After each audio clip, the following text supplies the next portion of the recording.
And allow me to start my presentation with a song. This is a 1966 piece by a North Korean composer named Kim Sun-nam. Can you guys hear this okay? Yep. Kim Sun-nam has seen a kind of a renewed heyday in South Korea. His music is appreciated once again in South Korea. He might be. Okay. No, no, no. The music sound is so loud. Oh, it is okay. Yeah, How's that? Is that better? yeah, okay. So Kim Sun-nam, in many ways, is considered as one of the best early contemporary composers from Korea. He was born in the southern part of Korea, studied in Japan, but also in the Soviet Union. And he studied in the style and the technique of atonal contemporary music that was being popular, becoming famous from the Soviet Union with people like Shostakovich and Zaratunian and so forth. And when he returned to North Korea, he really took North Korea's contemporary music to another level that mixed traditional sound with very contemporary, modern, global sound. I don't know if you can tell, but he combines both traditional and atonal and contemporary sound to create an extremely, tremendously unique North Korean sound in the 50s and 60s. This piece is called Early Spring. So why do I want to play this song? So his song represents a core idea that I want to share with you, that North Korea was also part of the same world that we were part of. And this includes the socialist and the capitalist divide in both good and bad ways. So there should certainly be critique, but at the same time, I think we can begin to appreciate North Korean culture and its people and its history just as much we can with South Korea. Of course, all within the same global transnational perspective. North Korea was not an isolated country in all respects of life, and in many ways Kim Sun-nam's piece represents this idea. Okay, so let me move on. So post-war North Korea, after the Korean War, how can we identify this place? Immediately I want to say that state socialism that has come to define a country like North Korea, but also the Soviet Union, East Germany, Cuba. This type of state socialism, I am going to say, was a type of a state-mediated capitalist system. The system was defined by primacy of labor, where labor becomes the most important type of human practice, especially industrial labor. And this kind of labor can be conceived as alienated labor, type of labor that is supported and expanded through competition and valorization of competition, and also to within the practice that in many ways glorifies individual achievement. And in a more theoretical term, this kind of labor can be called alienated labor. Okay, of course, the state is a powerful entity here. The state is in charge of production and also the surplus that comes from the production. So in many ways, the state is acting as a capitalist entity or a corporation. So if this surplus, even in an ideal sense, was to be entirely returned to the workers, then there is evidence that we would not call this system a state capitalist system. But of course, the state, in many ways, took and organized the surplus produced by the workers for other means and for also the reproduction of the state itself. Another quality is the proletarianization of the masses, especially the farmers, people from the countryside, millions of young people from the countryside becoming, or at least with the goal of becoming, urban workers. Even in a cooperative farms, they were to be considered as farming workers, part of a urbanizing and industrializing nation. So this kind of movement um, involved a radical reorganization of the classes through what I would call a radical affirmative action. So this new type of class system in North Korean studies, we commonly come across this thing called songbun, right? Some kind of a class identification system.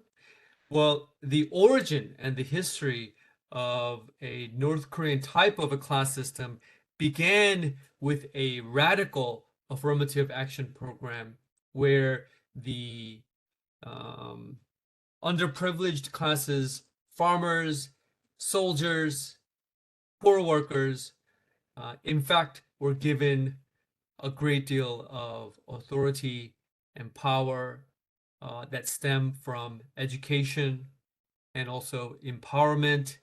So, in many ways, more than South Korea still has a lot of um, um, uh, suffers from a lot of class issues.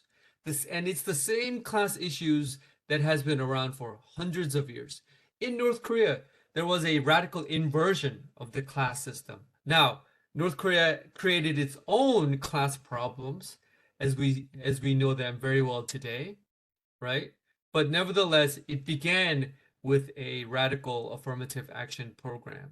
Um, Okay, so why am I doing this? Why am I redefining state socialism as a variation of global capitalism? Um, this is essential for me, and of course, I'm not the only one. In order for us to formulate a critique, a proper critique of the North Korean system from the perspective of Marxism. I think Marxism offers the most salient critique of capitalism, and I think we can use Marxism also as a way to critique state socialist countries like North Korea. Here's a photo of um, the labor hero Kim Bok-sil working at the Pyongyang textile factory. She became a labor hero, celebrated, a very young person, and it is known that she was able to handle 70 spindles at once. A remarkable feat. So someone like Kim Bok-sil is a worker that I admire very much. But at the same time, in my line of study, Kim Bok-sil was also someone who, um, in many ways, bought into the exploitative system of North Korea's industrializing process. Okay, so second big question that I have is the organizing method of the North Korean government. How did the North Korean government control its people? And the immediate response that I have is that it was not done through coercion. It was not done through violence. And it was not simply done through brainwashing. These three things violence, coercion, and brainwashing are in many ways our own, I would say, limited ideological understanding of state socialism of 20th century. Instead, I want to propose other categories. First, repetitive labor or everyday form of work.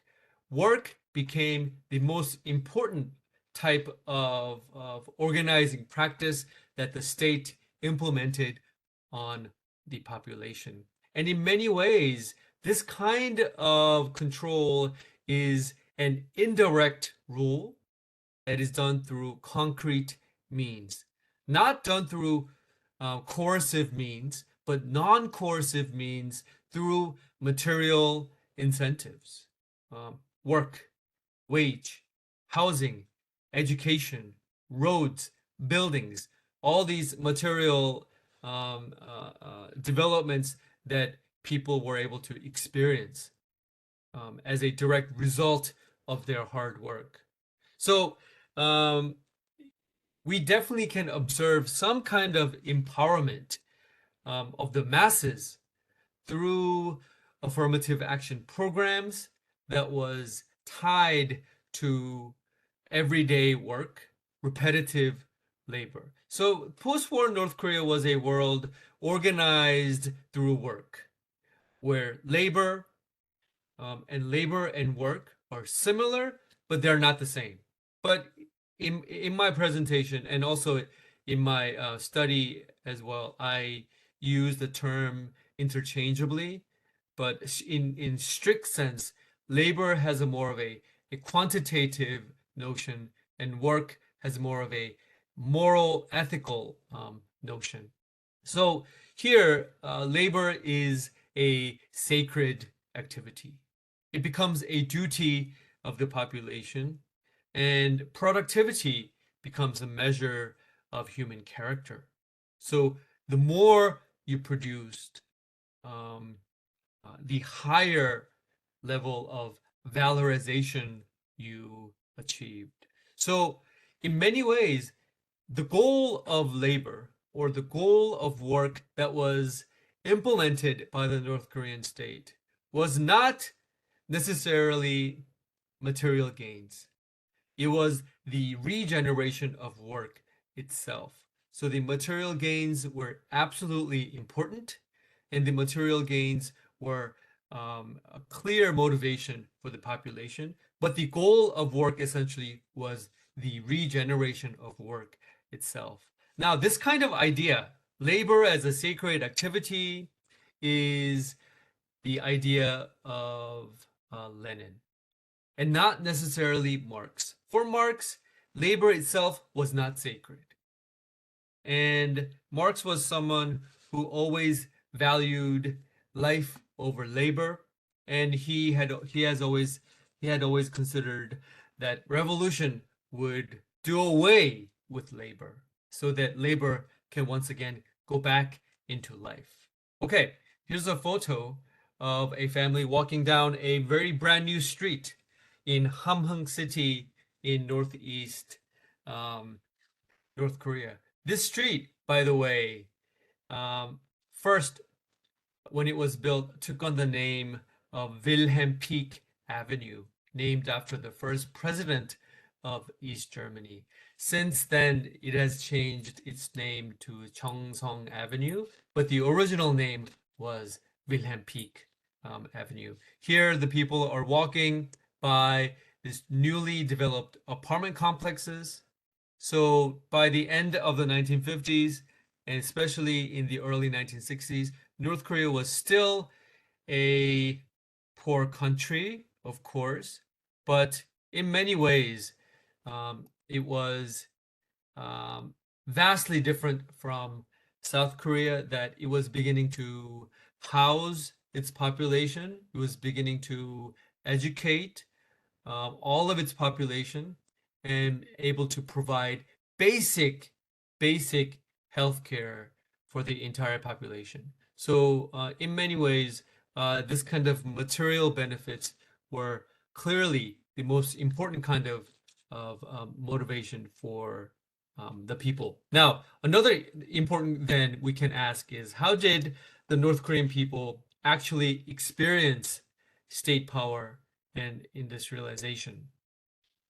My contention is that within the everyday world of labor, um, that their experience was an undifferentiated everydayness. It was a coherent reality. So what is important here is that hegemony that is being implemented by the state um, creates both subjugation and choice. And this is not only for North Korea, but the hegemonic condition that we choose to live as citizens of the modern world comes with both subjugation and choice. And North Koreans also experience their changes in this way. Hegemony and agency always conflating, working together in the formation of the subject. And this is a very important point.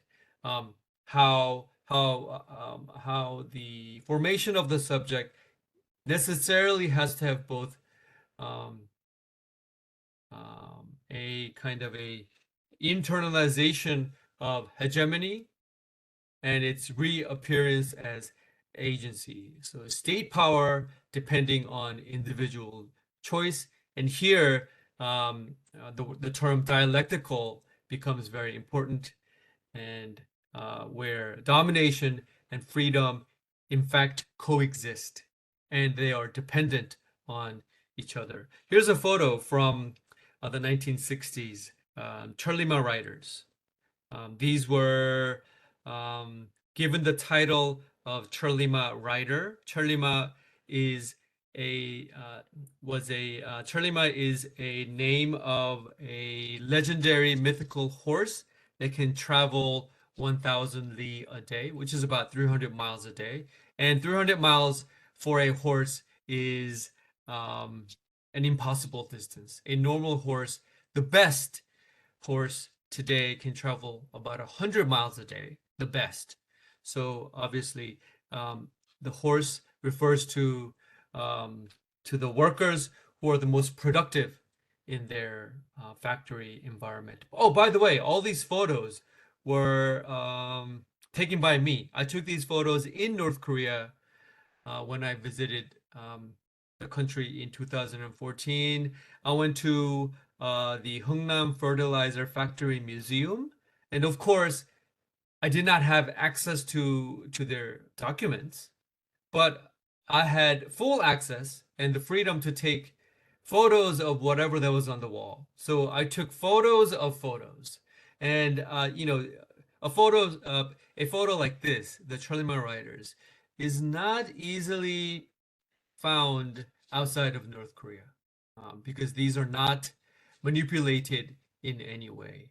And it kind of shows you both the genuine sense of the North Korean working spirit.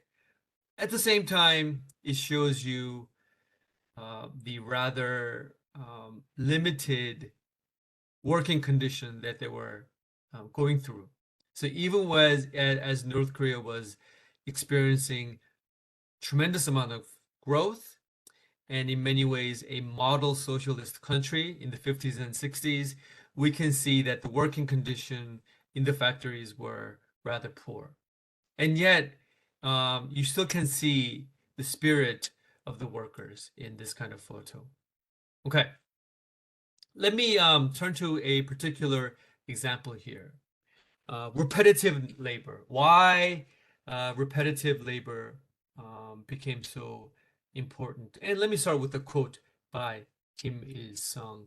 In 1954, Kim Il-sung made a comment about a young worker who lost his arm in the Korean War, and working at the Hichun machinery factory. And Kim Il-sung said that this comrade is a true patriot because he produces at 170 to 250% above his target, and he comes to work every single day.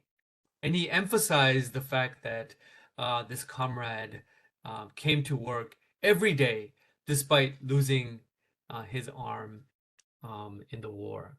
So um, the worker here is praised because he produces day in and day out. And essentially, he's a patriot because he repeats. So repetition is how the mundaneness of everyday work becomes extraordinary. The mundane, the seemingly mundane practice of going to work day in and day out, in fact, becomes the formula to become extraordinary. So repetition is in many ways a confirmation of a mundane action within the symbolic world. But this kind of process always entails some kind of misrecognition. And this misrecognition of particularly the hegemonic force of the state that is acting upon the worker.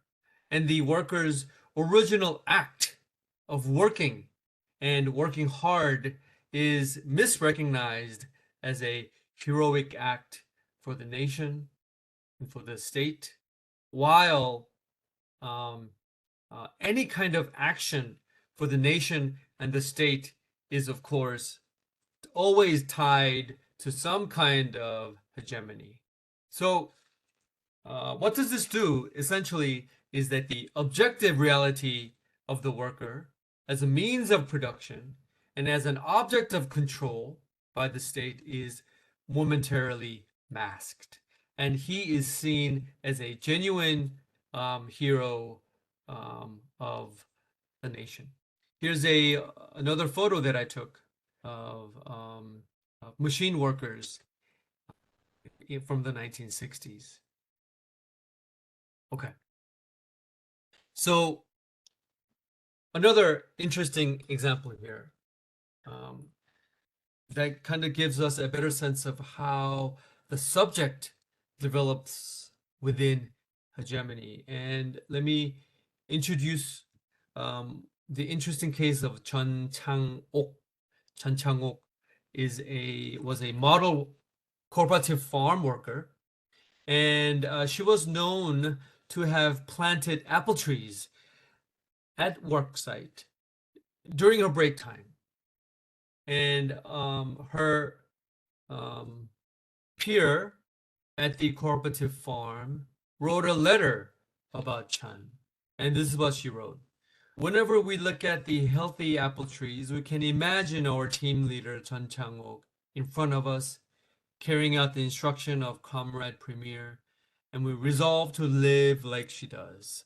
So um, basically, the story is that Kim Il Sung made a statement, a passing statement, about how if you plant apple trees during your break at your farm or even at your factory, you can reap the benefits, um, of eating fresh apples. So this is what Chun Chang-ok did, and in many ways, she actualized the words of Kim Il Sung.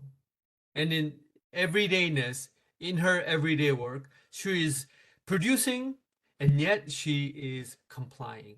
She is becoming proactive, and yet she is following the call of Kim Il Sung. And these two things are exactly the same. So her self determination is also the moment of domination.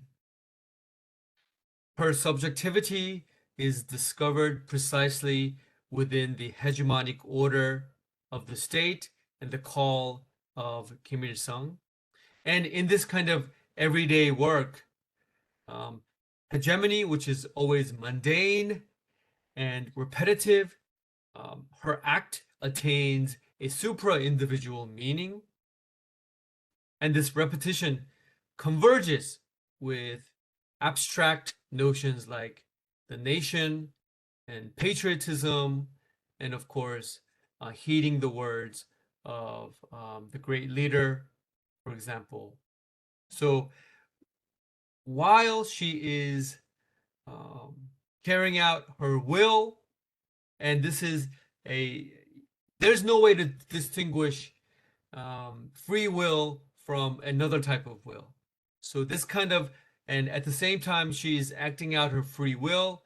Um, this sense of freedom is also the moment of heeding the words of the state.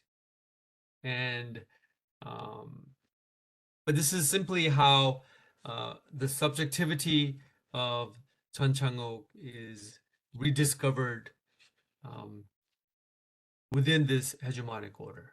Okay, so let's talk about another side of work, criticism and choice.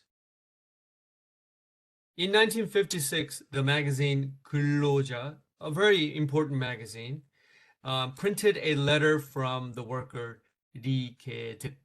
Lee Ge-deuk was a chief of a tool shop in Ragwon Machine Factory, a very emblematic factory in North Korea. And in this letter, Lee Ge-deuk is very critical. His words are scathing. He is criticizing and complaining about the managers, about the state planners, about the party members who are in charge of um, of the ideological aspect. He is criticizing the engineers who are in charge of the machines and the belts. He is criticizing the managers for poorly managing the warehouse, for example. He is complaining about the low efficiency and how the plans are changing all the time. His Lee Ge-deuk is complaining about the conveyor belts. They are constantly breaking down. And he's also complaining about his peers, how they spend too much time polishing old tools instead of working with the tools. And as a solution, and of course, as a proper state socialist worker, he proposes to set up a central warehouse, and he proposes that the plans are more streamlined. What I found fascinating in this kind of article, by the way, this kind of article was a letter written into the magazine by the readers, and a magazine like Kuloja always had a letter from the readers in every issue. 독자들의 편지, a letter from the reader. So what drew my attention about this article was the aspect that the everyday space of work was a space of constant criticism and choice. And in many ways, the government demanded this kind of work setting. It demanded workers to be innovative and productive, making choices, and also criticizing each other.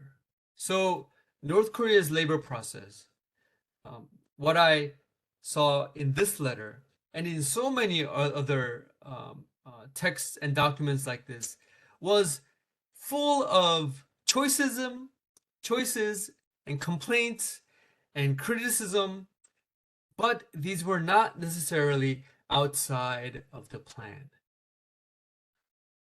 And individually, the workers themselves were committed to evaluate, criticize, choose, and solve the problems that they faced in their workplaces.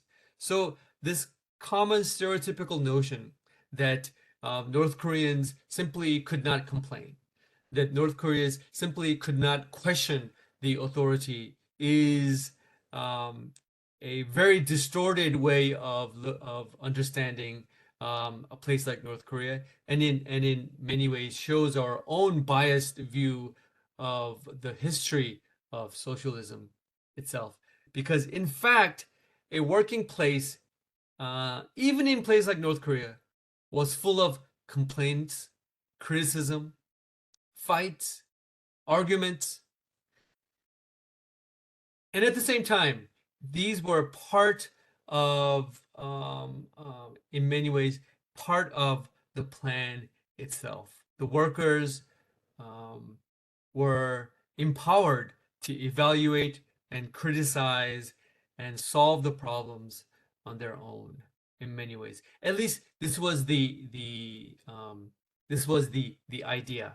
Now, so of course you can never question the top leader. That much is true. You cannot question the Kim family and of course Kim Il Sung himself. But what I get from the documents and from the text from the 1950s and 60s, pretty much everyone below that, uh, it's free game. It's free game. No one was outside um, of impervious to the complaints and the criticism of ordinary workers, other than Kim Il Sung. So it's really fascinating how um, uh, even officially produced documents, officially sanctioned documents in magazines like Koloja is not shy about showcasing how much the a factory shop floor was about arguments, complaints, and dealing with these complaints, right? Okay, let me turn to another side of this um, landscape of work. So, very often, how work was managed in a place like North Korea and in other state socialist countries is overrepresented by interior categories like patriotism, sacrifice, right? Competition, glorification, duty, labor as a sense of duty, as a sense of patriotic act, for example. These kind of interior categories. But equally important was the practice of calibrating and monetizing work. And from the mid 1950s, we clearly can identify this practice. Now, this first involved increasing efficiency with workload, work time, and workplace. So these are not necessarily changing the skills of the workers themselves. In many ways, this kind of uh, tweaks and expansion um, and recalibration of efficiency means taking the same worker and simply changing how the work is done through workload, work time, and workspace. These are crucial categories, and these are universal categories at the same time. And we see the same thing happening in North Korea. Second was the monetization of work through wage, especially piecework wage. Piecework wage, by the way, is a type of wage where you earn as you produce more. So how much you make is directly tied to how much you produce. So the goal of North Korean government during this time was to put 60% of all workers under piecework wage system. And I gotta say, I don't think this was achieved. I don't think this was achieved. In North Korea, the cash monetary system, although it was a goal of the state, simply was not implemented at the massive level. I think it worked at the best factories and also in the major cities, in some portions of the major cities, but um, but the the sense of payment through goods simply never went away.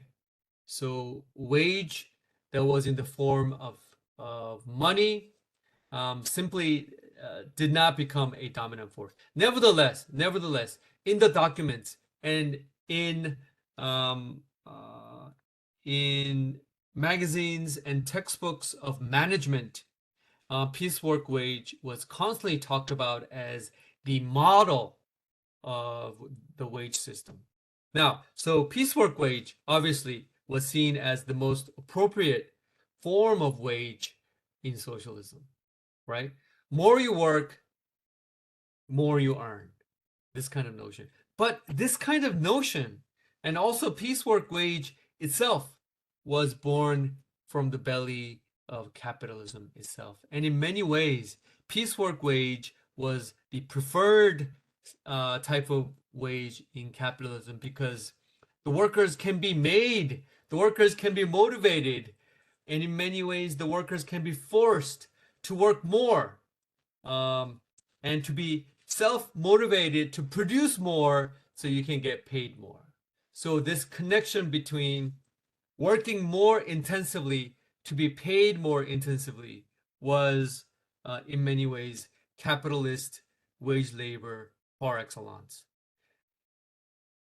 It is rather tragic that socialist economic system also saw the piecework wage as the most appropriate and justified kind of wage. Okay, so let me share this table that I translated from North Korean, and I must say it is North Korean, okay, because more and more uh, um, South Korean Korean and North Korean Korean are becoming different and farther apart. And there are some studies that suggest that even grammatically today, North Korean Korean and South Korean Korean have some distinguishable differences, even grammatically. Fascinating. Anyhow,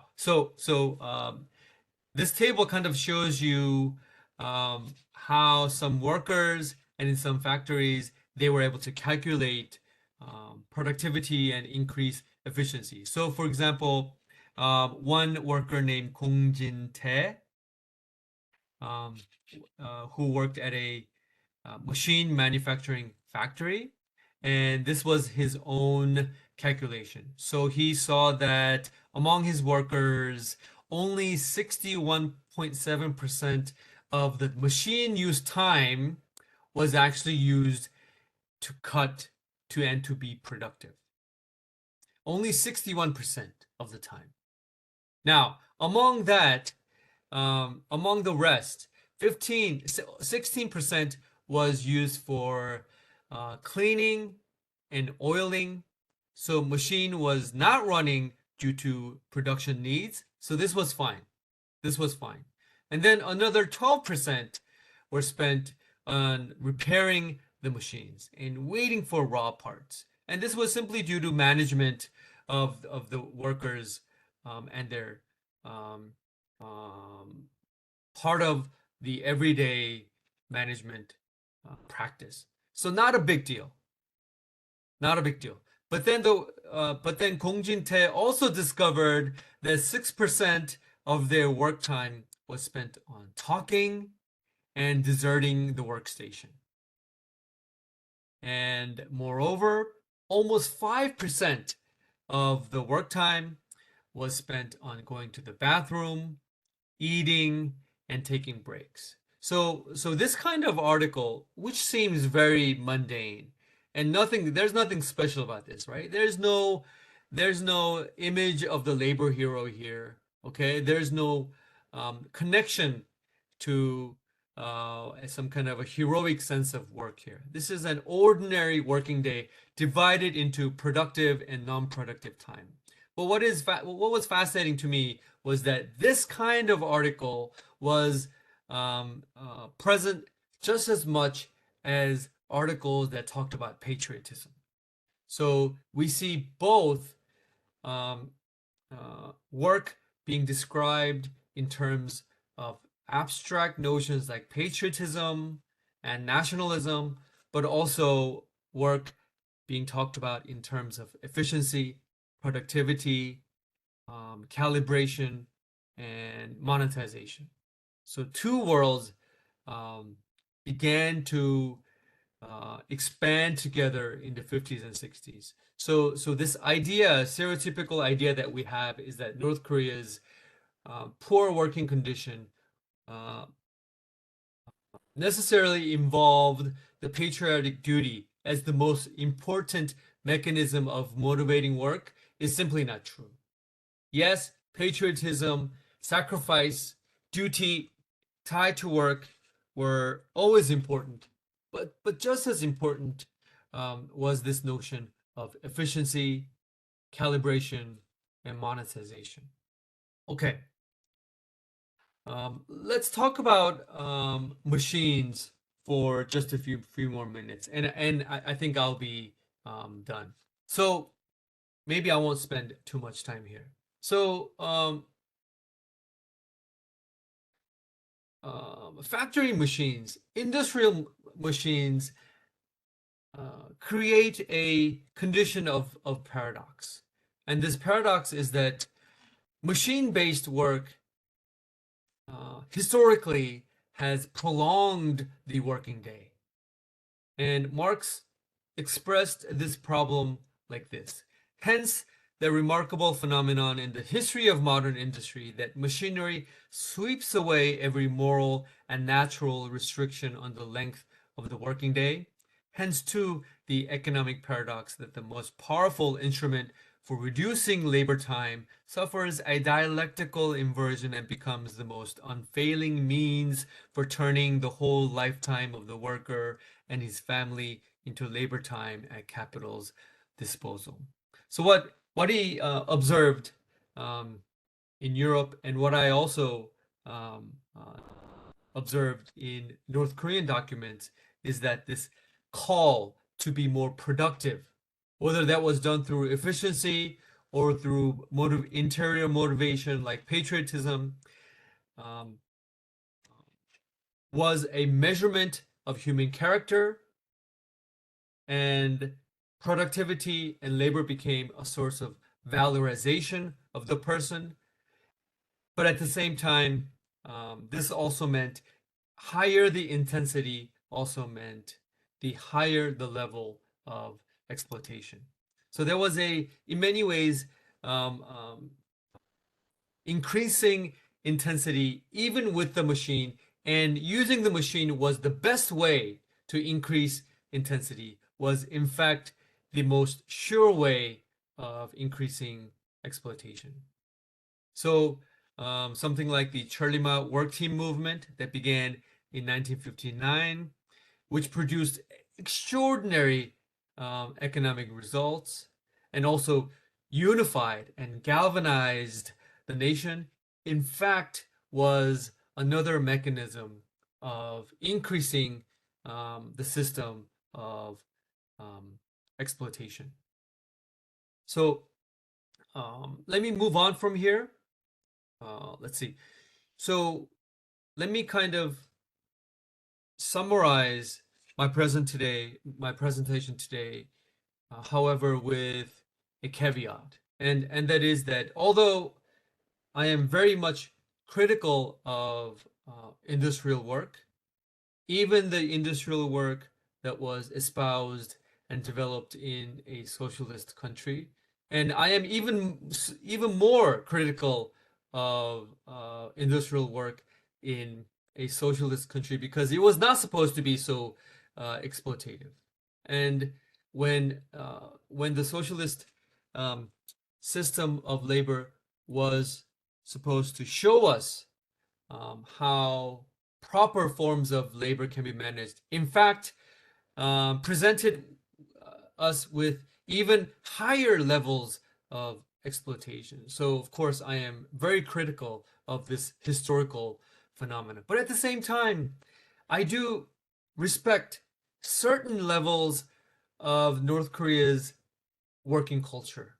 And one aspect is the elevation of difficult physical work. Even today in North Korea, this is also true. And in the 50s and 60s, this was certainly the case where demanding, hard, difficult, so-called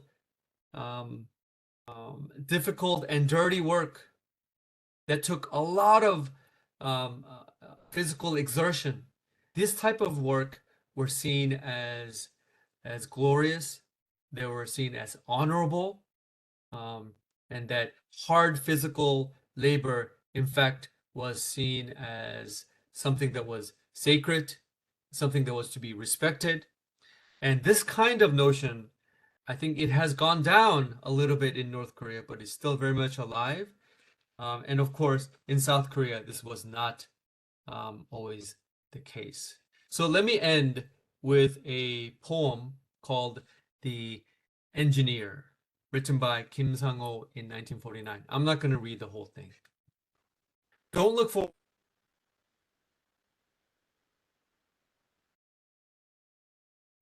I recommend to you patiently walk around the difficult corners of the factory, next to a furnace whose fire is weak, or near a roller, you will see him among the workers. Um, and that is the end of my presentation. And let me just share with you some of the sources that I use in my study. So these are type of sources that people can readily find. 근로자, very important magazine. So something like Chun Chang-ok's story came from the magazine Cheolima. Cheolima, another very important popular magazine, right? And also memoirs like the one here, the people of the Cheolima era, Cheolima 시대 사람들. Okay, this book, okay, the people of the Cheolima era saw 70,000 prints. That's a lot. That's a lot. In North Korea, 70,000 prints, that's a lot. Okay. Um, I also use memoirs written by labor heroes. Of course, these are all official publications, but these are fascinating books.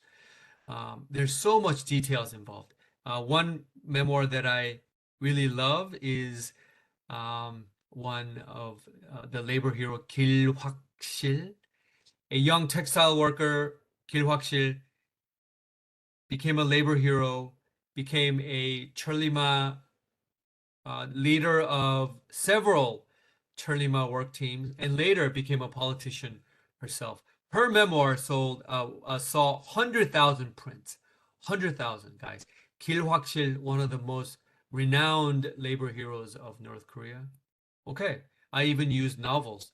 용광로는 숨쉰다, first published in 1960 by Yoon Se-jung, a very renowned, an extraordinary writer, Yoon Se-jung. And if you read novels like 용광로는 숨쉰다, you get the most detailed stories, descriptions about factory life. And articles from another magazine called 노동. And here you also see types of tabulation, types of, I guess, trying to increase the efficiency of the working culture. Yeah, and here's another article that talks about calculation of efficiency, comparison, and trying to increase efficiency through not just motivation, but through changes in the work style. Yeah, I think, and I also utilize movies, documentaries as well. Something like this, 신혼부부, The Newlyweds from 1955, extraordinary movie, and it shows you glimpses of changing North Korea, extraordinary ways, a changing urban landscape, the changing dynamics of a family, and of course, the role of women in industrializing North Korea. Oh, here, anybody here can identify who she is? The legendary Moon Ye-bong, a legendary actor, first got her start in colonial Korea, was in some of the earliest movies produced in colonial Korea, went to North Korea, became a people's actor in North Korea and of course a legendary actor in North Korea as well. Makes her appearance in Shinhan Bubu. Anyhow, thank you very much. I'll stop here and then we can have more discussion.